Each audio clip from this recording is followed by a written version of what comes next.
Hi, I'm Matt Williams. Welcome to Glimpses. My guest today is a remarkable human being. She is a television producer, screenwriter, essayist, and author. She was born in Rome, raised in New York, and graduated from Harvard with a degree in literature and history. And when I hear the phrase, sophisticated lady, I think of Susan Fales-Hill. And she is simply one of the coolest people on the planet. So thank you for being on Glimpses. Wow, you've already rendered me speechless. Buongiorno, Matteo. It's such a pleasure to be here with you, having known you now. I think it's frighteningly 38 years. It's been that long. It's been that long, but we were 12. Well, actually, I was 11. You were 12. That's why you thought I was a sophisticated lady. So, Now, see, you called me Matteo because I want to start with this. You speak 4 languages, correct? Si, signore. Yes, I do. French, Italian, Spanish. Yes, and English. One hopes. And some Haitian Creole, right? A teeny bit of Haitian Creole. My parents, so my mother was Haitian. My father was a WASP, but he studied languages and he studied Creole. And I think they purposely didn't teach my brother and me because they wanted a secret language. Okay. So they could talk about you. They could speak to each other and say naughty things to each other or naughty things about us and not have us understand. Well, see, that's why you're so smart. Because, see, I took 2 years of high school French. And at the end of 2 years, I could say oui and à la bibliothèque. That's not bad. À la bibliothèque, that's a very important word. At the library. Well, now, so you said 38 years ago we met, and we met on... The Cosby Show, where I was a little apprentice. Right. And you were the first person to really be kind to me because I had been thrust upon the writing team by our boss.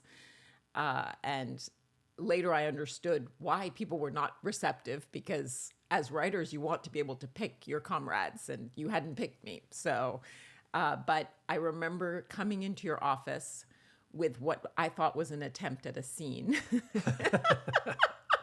And you proceeded to sit me down and tell me very kindly, but very firmly, this was not a scene. So a dramatic scene entails 2 people who want something from one another and proceed to try to obtain it. I had just written 2 people blathering at each other, which anyone could go and sit in their local bar and experience. They didn't need to turn on their TV set for that. So. But what I remember about you was you were so eager to learn and so curious. You were like a sponge. And I remember watching you watch rehearsals down in the studio. I would watch you and you would take notes and you were looking at the cameras and you were watching the performers. And I went, anyone that is that engaged and that curious will be successful. My goodness, I love that videotape you've just rolled because I obviously you don't have much of a perception of yourself in life, and I didn't even see myself that way. I didn't realize I was doing that. I just remember you like this. you always had your notepad and always scribbling and watching, and that's why it was such a joy to. I think it's too pretentious to say teach you. It's just kind of... No, you did teach me, and you were really a big mentor to me, which I'm so grateful to be sitting with you today, 38 years later, and to be able to really say thank you. Incredible. Because you really took me under your wing. You really took the time. You explained in such beautiful terms, and you set such an example of what a writer is, what a writer can be. And so it's really a pleasure for me to be able to say to you, without you, I don't think I would have made it. So that's the paid announcement for this episode of Glimpses. Let's talk about the Cosby Show, because you were there. You started as an apprentice. Yes. You transitioned to a different world. Yes. And that was a show I developed with John Marcus, Carmen Finestra.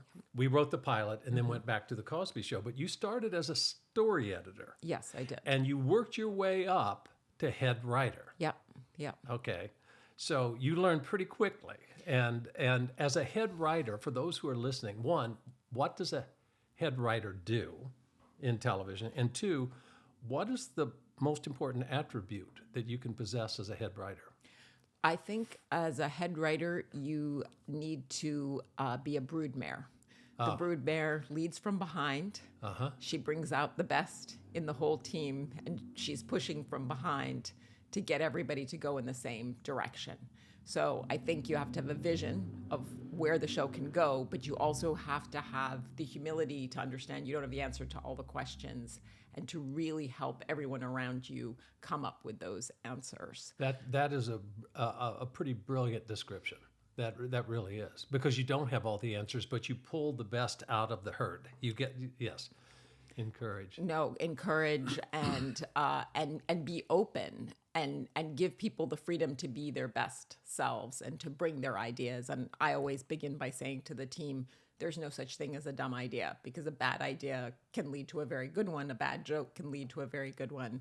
Right. So it's just about getting people to bring their full selves into the room and to all feel responsible for getting us where we need to go, which is through whatever it is. Now it's only 10 episodes this season, but then it was 22. That was a long haul. 22, or Home Improvement, it was 25 episodes. Oh, my goodness. And it's interesting you say that, because at the end of the week, when you're exhausted and you're getting ready to film before a live audience, I would always have what I called stupid hour.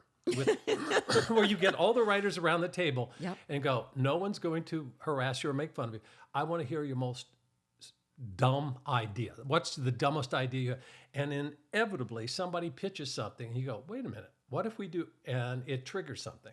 Exactly. So, it's all about the building on something that can be unformed clay and not judging it, which is harder to do when you're just working on your own. You judge every single sentence you write. But in a group, you have to set that example of, come on, let's just throw it up against a wall. I like that idea of stupid hour, though. I may be stealing that. Well, I think I have a lot of stupid hours throughout my day.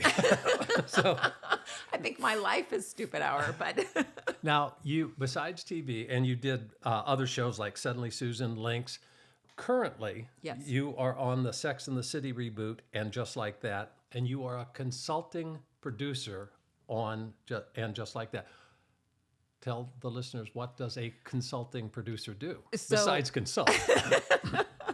It depends. The beauty of a consulting producer role is that you can really define it yourself. Usually it's someone who has had experience running a show. You don't get to be a consultant without having reached that level. Right. They very graciously offered me an EP-ship, executive producership, and I said no, because I will not be there every single day.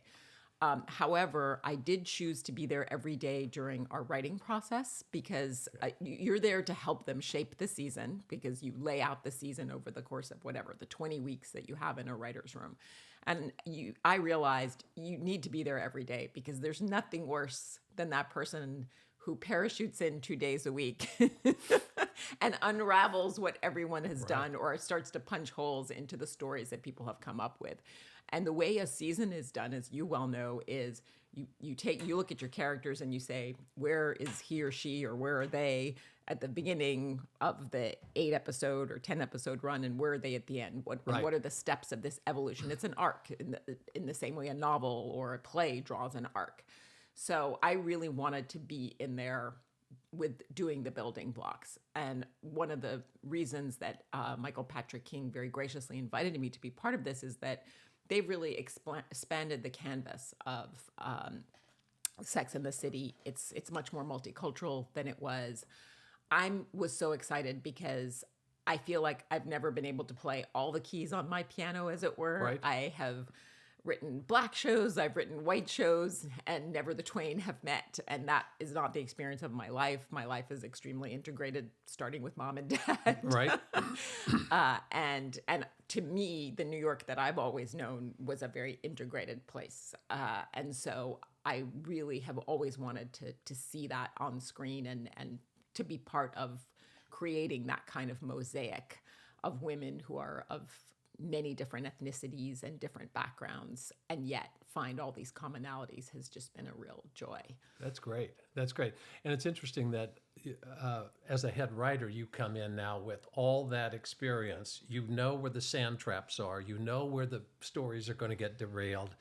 And you can help the staff shorthand Exactly. and step around those mistakes. Exactly, without having the burden of wearing the crown. I have to say that's fun. Yeah. It's like those little motorcycles in the Aristocats where you have the sidecar. I'm in the sidecar. I get to say, "Oh, look, we're gonna bump into something here," but I'm not driving. So it's a nice experience not to feel that burden of total responsibility for everything that goes wrong. So you're writing television for thousands and millions of people to watch. You've also written 3 books. Yes. A memoir, Yes. Always Wear Joy, which may be one of the greatest titles ever. The full title is Always Wear Joy, My Mother, Bold and Beautiful. And that got a lot of notice. Yes. You were nominated for awards, and it got a lot of traction. Tell us a little bit about Always Wear Joy, and what is joy? Okay. For those who don't know. So joy is not only an emotion, but a perfume. And I have to say, I have to give credit where it's due. One of my beautiful producers, most talented writer-producers on A Different World, Glenn Berenbeim, is the one who came up with that title. It's a great title. I was coming up with awful titles like I Don't Want to Sing the Blues, or they were awful. One was worse than the next. My mommy was, or, I love my mom. But my mother wore Joy perfume, which was a famous perfume by Jean Patou. And she also always embraced the best in life and always, no matter how difficult her circumstances, sought the silver lining. Right. And it was interesting because after I had written the book, I was at Sardi's, where there's a caricature of her, as there are many Broadway performers. Because she was a Broadway performer. Mm-hmm. And I had never actually looked at how she had signed it. And she signed, Always Have a Happy Face.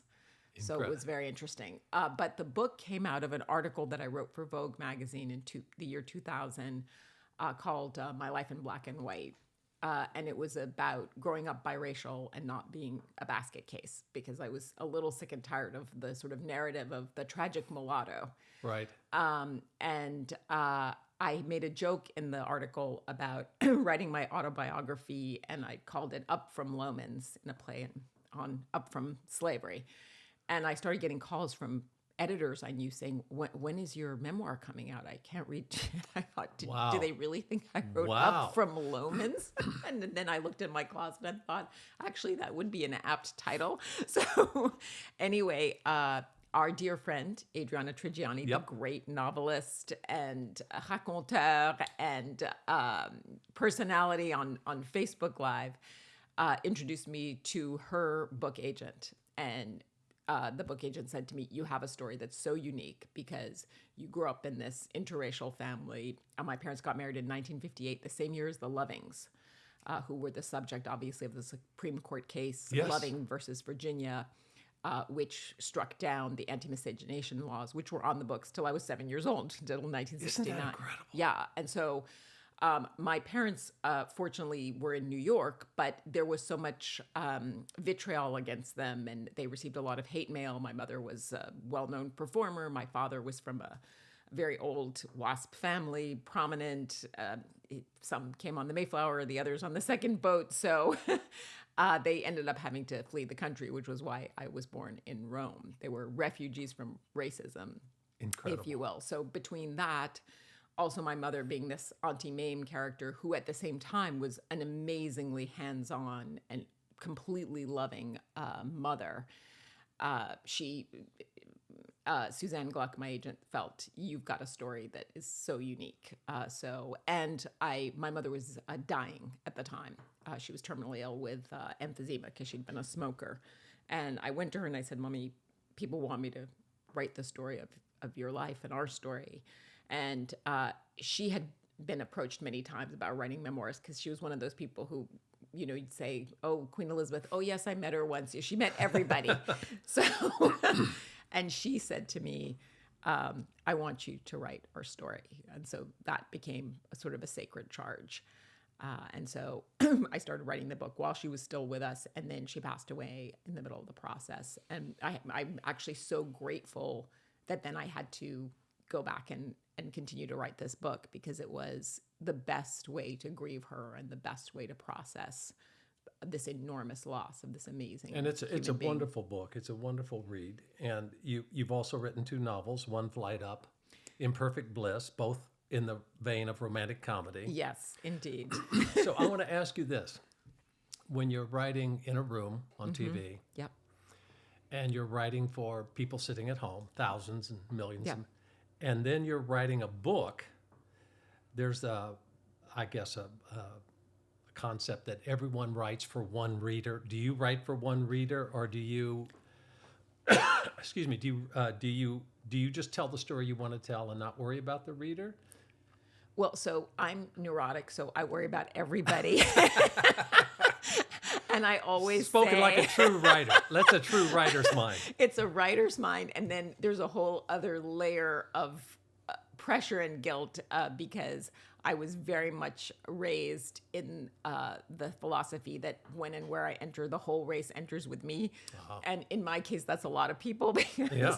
I'm representing African Americans, I'm representing Haitian Americans, I'm representing products of the mixed marriage, I'm representing both my families. So I always feel this enormous burden. And my parents were very flawed people, but they were extraordinary. And I guess if I have an audience, it's really them. Okay. And it's the incredible women I grew up around. My mother's best friend was Diane Carroll, and I want to talk about these women. Yeah, I want to, please do, because you grew up in your household. Not only was it Josephine, your mother, you had Eartha Kitt, Lena Horne, Yes. Diane Carroll. You had Yes. these powerhouse women in your life, in your home. What was the influence? I mean, what did they teach you? Well, first of all, the notion that a woman is inferior to a man just never crossed my mind. Right. The notion that a woman had to ask a man's permission for anything never crossed my mind.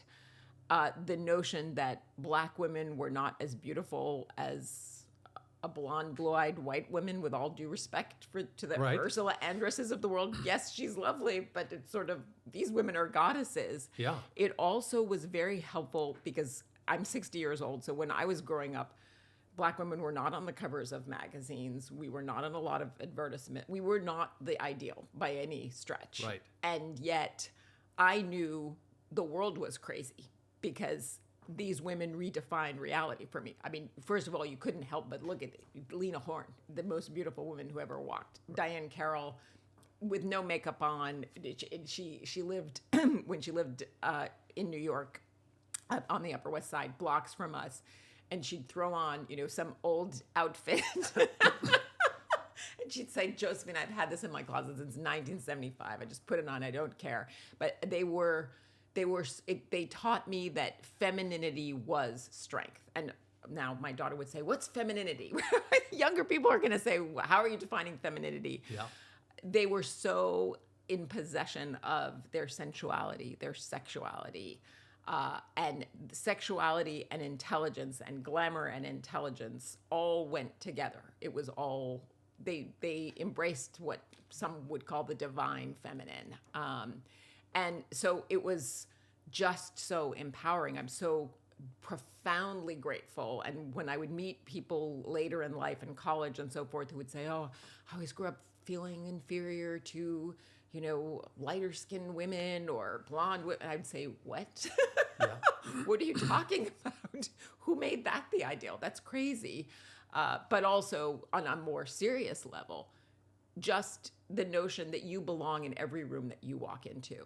I had a really interesting experience on the last show that I ran, 20s, which was fabulous, by Lena Waithe. I was her doula. It was her baby and I was the doula. Okay. But I ran the show, and I took all the young writers who were all of color to the Beverly Wilshire for drinks. And the next day, one of them said to me, it was so cool being Black women in a white space. And I said, excuse me? There's no such thing as a white space, and there's no such thing as a Black space. There's a space you can afford, and there's a space you can't. Yeah. And I thought, my God, I mean, this person is 30 years younger than I am. Right. And consciously thinking about, do I belong here every time they walk in someplace? And I never had that. And that's privilege. Yeah. Especially being born in 1962. And then I had another huge epiphany when I saw the movie The Post, which was about the Washington Post when during the Watergate era, Right. and when Mrs. Graham took over the newspaper, and she was cowering and she was scared, and she had been taught by all the men in her life that she was inferior and that she wasn't capable, and it's about her coming into her own. And I sat there watching this thinking, oh my God, I never experienced that through the women I knew. There was never a question of, are you capable? Right. Because they were breaking every boundary, and they didn't ask permission, and they didn't wait for permission. They just did. So that, again, is a gift, because I thought of white counterparts of mine who maybe grew up with a mother who stayed at home and Right. was brilliant, but did not have the chance to fulfill all her gifts. Well, So- you're talking about the divine feminine. This is a true story. 40-something years in show business, met a lot of celebrities. The only time I was truly in awe of a celebrity was when Lena Horne did a guest spot on The Cosby Show. And this is the truth. When she walked into the studio, the molecules in the room changed. And I went, oh my God, this is what angel energy feels like. Exactly. And she just Exactly. possessed that. She just did. Yeah. She just did. And all the women I grew up around had that expressed in different ways, but Right. they had that incredible charisma, and they could talk to anybody. Yeah. And then there was no end to their activism. They were always, and they didn't brag about it. They just did it. They just did it. Yeah. And I've learned subsequently things that all of them did, things my mother did. I was contacted last year by a fellow who's a historian of Long Island. And when my mother was 19 years old, there was a man named Charles Ferguson. It says 1948. And he was a World War II veteran.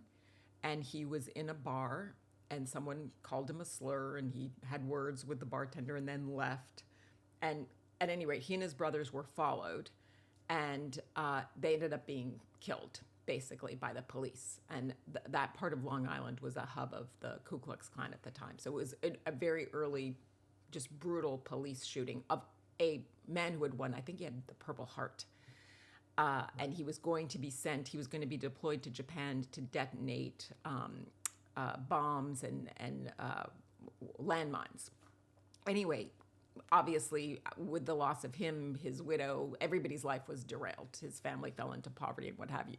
But my mother was part of a group of 3 people raising money for his family to bring this cause to light. When I think of what I was doing in 19, it was nothing.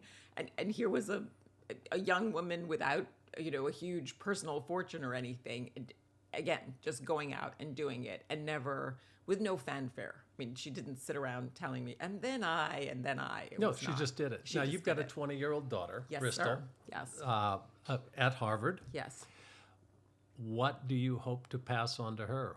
All these wonderful things you learned and observed, and these examples in your life, I'm sure you were an example for her, but it's a different era. Yes. So one of the tragedies, I always worried when I had her, it was, first of all, my mother was already gone. Right. Thank God Aunt Diane Carroll was still around. And I thought, there's no way I can replicate the kind of Sentinel that I grew up in. There's no one, I mean, God bless everyone, and there are a lot of talented people out there, but these giants, Yeah. The recently deceased Harry Belafonte was a dear friend. And anyway, and we're a lot saner. I mean, my parents drank a lot, and but it also made them a little more interesting. We're so clinical and well-behaved, and going to bed at 9, it's a little dull and a little bourgeois and proper.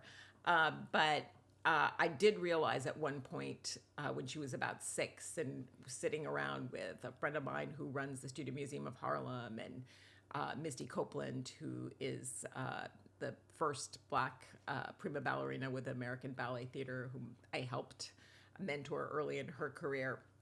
I realized, okay, it's not the same, but there are equally phenomenal people. That said, I'm a big believer in passing on all of the spirit of these ancestors and these extraordinary women. So there isn't a day that passes where I'm not telling her a story, and it can come through an item of clothing or passing a place, or always infusing her with the stories of the strength of these women.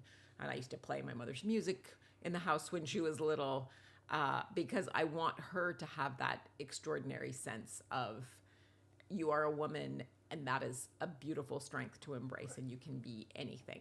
That said, what I'm not passing on is the when and where you enter and you must be flawless, because that has also been a handicap, and a source of a lot of psychiatric bills. Well, hey, listen, you know, So- what is the Hemingway quote? You know, what's the best early training to be a writer? An unhappy childhood. Exactly. Well, you've had both. You had a happy childhood. You had an unhappy childhood. It was everything. And we're all neurotic and we're all perfectionists. Exactly. And I think there's a certain degree of that must exist in a head writer on a TV show, because you're worried about everything all the time. And you need to be. And you need to be. And you're always thinking. And Yeah. I remember when I was running multiple shows, I lived my life in 15-minute increments. Every 15 minutes, I'd look and go, okay, editing bay. I got to be there. We got a casting Yeah. session. We haven't beaten out that episode. Where, Exactly. It never stops. It never stops. It never stops. And I'm proud to say, so there's a big fashion show at Harvard, which is the largest college fashion show in the country. And this coming year, my daughter will be the executive producer of it. And so she said to me, Mommy, I'm going to be an executive producer like you. So that made me feel good, because good. by and large, she doesn't really want to be like me. So which is also good. So you've wrapped, and just like that, and you are working on a new book. And I'm not going to dig too deeply, because when I'm writing, it helps to talk about it, and other times I don't want to talk about it. Then I lose kind of the need to write. But if you're willing, what are you working on? So I'm happy you've asked about it, because it's a book whose subject has driven me to the psychiatrist and to the bottle. So And here today, drunk at 11. I made the unhappy discovery. It's now 7 years ago. right. I had always been very proud of my family, both my family histories. And my mother would always say to me, you have ancestors on both sides of your family, both the Haitian and the white Anglo-Saxon Protestant that fought in the Revolutionary War. And so I've always carried both my heritages with pride. And I was very close to my father's family. And 7 years ago, I made the discovery that they were not just New England shipping family, they were slave traders. Your family. My family, the Fales On your family, father's side. On my father's side. Because Wow. everyone thinks that the epicenter of the American slave trade was in Charleston, South Carolina. Right. Wrong. Okay. It's in Bristol, Rhode Island, and we named our daughter Bristol, Bristol. To honor the family heritage, not realizing what dark deeds were happening in the port of Bristol. Bristol. Okay. So this set me on a path, of course, of historical research. And I knew instantly I needed to write about this because, and I've always, the joke was on me, because I've always said one of the reasons as a country we aren't healed and we still have such divisions among the so-called races is that we've never faced our history. And Right. the fact that the founding fathers were founding fathers, it took so long for people to accept that Jefferson had fathered these non-white children, and that this was common, and that we're all, frankly, all related. And if your family, your quote-unquote white family, has been here over 200 years, chances are you have Black ancestry. And if you're Black, obviously you have white ancestry. And so I'd always been, shaking my finger at everyone saying, you have to face your past. And then my past came back to Pops bite up. me in the most hideous and shame-inducing way. And I mean, it was really, I am, the play, I am my own wife. It's sort of, I am my own oppressor. This is just mind-blowing, and made me kind of reconsider everything I thought I knew about who I was and who our family was and what the North was and what the South was. So for 2 years now, I've been on a real historical deep dive about it. And things I'm discovering are, for example, that one of my ancestors' ships was the subject of the first presidential pardon in the new nation. Jefferson pardoned what they call the supercargo, who's the person in charge of unloading the slaves, as it were. And that presidential pardon occurred in, I think, 1808. So his first presidential pardon in the country was of somebody working on a slave ship. So you take all of this research Yeah. and you do this deep dive, and you're going to turn it into a story. Yes. Do you envision it as historical fiction, creative nonfiction, a collection of essays? I think, no, it's actually going to be a memoir. So if my first memoir is about my mother, who Right. was my heart, this is about me and my father. Okay. And my father was a wonderful man, but a very complicated man and sometimes an unkind man. And I am now understanding him much better in light of this history, because I think it was Toni Morrison who said slavery broke the world in two.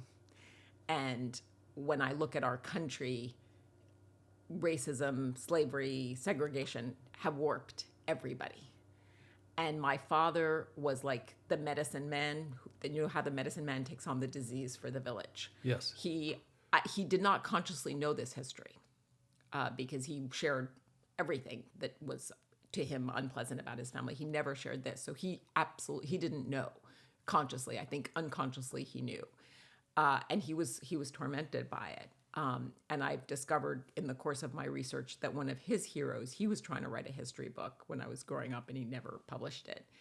And he never talked to me about it, which is interesting what the subject was. And the subject was a character called Louis Delgrasse, who was a mulatto in Guadeloupe, who was a freed slave and led a battalion. And when Napoleon was going to re-enslave everybody, he wrote this beautiful manifesto titled "To the Entire Universe, the Final Cry of Innocence and Despair." And it is this extraordinarily moving declaration of our common humanity and begging the world to see Black and brown people as their brothers and sisters. Right. And then knowing that his manifesto would have no effect on the French government, he and his battalion blew themselves up. And so it gives me chills even to talk about it, to realize this was my father's hero. My father, a white, privileged, there's no reason for my father even to be, in the time that he was born in 1929 to this very well-to-do family, there was no reason for him to even consider these topics. Right. So the fact that man represented to him the highest and the best, and expressed, I think, something deep within his soul. So I'm babbling here, but I'm going to interweave the family history Right. with kind of rediscovering my father, because we grow up with our parents and we think we know them and we think we understand them, and at a certain point we judge them, and then life teaches us they're much more complicated. Well, you're on a journey of discovery, and what is the saying? No discovery for the writer, no discovery for the reader. So as you make your discoveries, I know how strong a writer you are. You're going to pull us into that world, and we'll get to make those discoveries with you. Oh, I hope so. I've got it now, as we were saying earlier, sit down and do the thing. Yeah, you actually have. I love that people. Now, I'm sure you ran into this, and all your years doing sitcoms, how many times did somebody come up and say, "I have a great idea for a sitcom. I just need someone to write it." And I go, "No crap, really?" Every dental hygienist was like, the hilarious things that happen in my office. Everyone's office is the funniest place in the world. Or the gym where I work out. They're all so wacky. That's a sitcom. No, it's not. No, it's not actually. It's not. Wacky is not enough. So yes, but it's important that it not be historical fiction, because again, it's important that we face the truth. And Yes. This is something people have no idea what the origins of American capitalism were. And I'm not denigrating American capitalism, but it started with the slave trade. And then when the slave trade became super illegal, then it became the textile trade, which textiles were used to clothe slaves and also to give barter for the people who were still carrying on the slave trade illegally. And a lot of insurance companies started as insurers for slave vessels. So it's a really interesting web. However long it takes, you're going to dive into this book, and when you're done, I want you to come back and tell me about the journey of writing this book. Now, that could be a few months, or it could be several years from now. When I'm 75. 75. You come in. Well, I'm past the second chapter. I want to ask you something about spirit. Is there a spiritual aspect when you're creating, and by spirit, I'm not talking about organized religion. I'm not talking about dogma. Because when our good friend Adri was on the very first podcast, she said, when I'm writing, I have to tap into it. And it being either God, daemon, spirit, goddess, whatever you want to call it, infinite intelligence. Do you tap in, or how do you this book is obviously based on a lot of research, but when you start to write, what is your process? How do you tap in, and how do you get started? So to get started, it is basically get your derrière in the seat. Yeah, put your butt in the seat and do it. And just do it. Right. I absolutely agree with Adri that you need the spirit. So for writing for television, for example, I know I'm into something when the characters start speaking through me and I literally become possessed by them. And one of my favorite authors is Charles Dickens. And apparently he would walk around his office talking to himself. What sitcoms did he write? I'm sorry. You might know one. It was Great Expectations, also known as Great X, and not to be confused with Great Sex. So anyway, so when I'm writing dialogue, it is about feeling the character and literally having them speak through me and hearing their voice and hearing their patter and hearing their rhythms and their particular vocabularies. And anyway, so it's about letting those characters inhabit me. Right. For something like this, I have to say I have felt divinely led, because everything from naming my daughter Bristol to the way the story found me. So this story had actually haunted me without my knowing it was my own story. On A Different World, we did an episode where we dealt with the image of the mammy in Black culture. And I suggested to the person writing it, Glenn Berenbaum, I said, well, what if Whitley, who's saying, oh, we need to re-embrace the image of the mammy, discovers that her Black ancestors owned slaves, because there were African Americans who owned slaves. Not many of them, but there were. And so, and I didn't know when we did this story that actually was my story. Right. Then I was planning to do a literary response to the book Vanity Fair. There's a character called the woolly-haired mulatto from St. Kitts, and she is everyone hates the word mulatto. She's a mixed-race heiress. Right. Who its family owns plantations and whatever. And then a friend of mine said, oh, this guy's coming to speak at Yale, and he's talking about the town of Bristol that you named your daughter after. And so I couldn't go to the lecture, and I wrote this fellow saying, can I see a podcast of it? And he said, no, but here are my notes. And by the way, I did come across your family. And so that's how the discovery. So talk about feeling kismet at every step. So for this, it is going to really be about surrendering to these spirits, as it were. Yeah. I do feel led, and I feel led also by my white grandfather, who wrote a history of the family, where he hinted at these truths, which he knew, but he revealed and hid them at the same time. So I'm walking in his footsteps. Okay. And I think he wanted this history told eventually, and I think he wanted it redeemed. And not that I'm some sort of redeemer, but I do feel like it ends with me. Mm-hmm.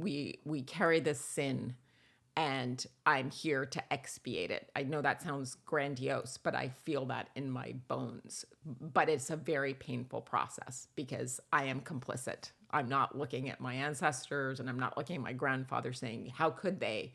I'm thinking I'm the direct beneficiary of these crimes that derailed the fates of hundreds of people, and now extrapolate that to their descendants, hundreds of thousands probably. And I'm part of it. Well, I'm glad you're writing it because it's going to be an arduous journey. Yeah. And you're going to have to spend a lot of time sitting in that chair, wrestling the truth. I want to wrap this up by talking about glimpses. That's the name of the podcast, the name of my book. And by glimpses, I'm talking about finding little glimpses of God in your life. And by God, I'm not talking, I'm talking about moments of kindness, unexpected compassion, tenderness. Do you see glimpses in your life? Oh, every day. And here in New York City, knocking around New York. I do believe you attract what you put out. Measure give. And my mother taught me that. And there's grace everywhere. And it can be something small. It can be someone bumping into you and saying, I'm sorry. But I do see kindness everywhere. And I think it's our responsibility to put that out, do as unto others as you would have them do unto you. And when I look at the divine continuum of my life, and even to be sitting here with you today, what a moment of grace for me. And you were a glimpse of extraordinary kindness in a not very kind business, and a glimpse of humanity. You always had this extraordinary humanity and heart. So I do think it's all around us, and we have to cultivate it, we have to create it, and celebrate it, and we have to celebrate it, right. And we have to look for it. We're always looking for the negative. We have to look for the positive. So I think that's the perfect way to end this podcast. Susan, thank you so much. No, thank you. You are a delight. Thank you for who you are and what you are in the world. You're a blessing. So, Susan, thank you. And to all of you who are listening, as you go about your day, I encourage you to take the time, look around, and catch a glimpse.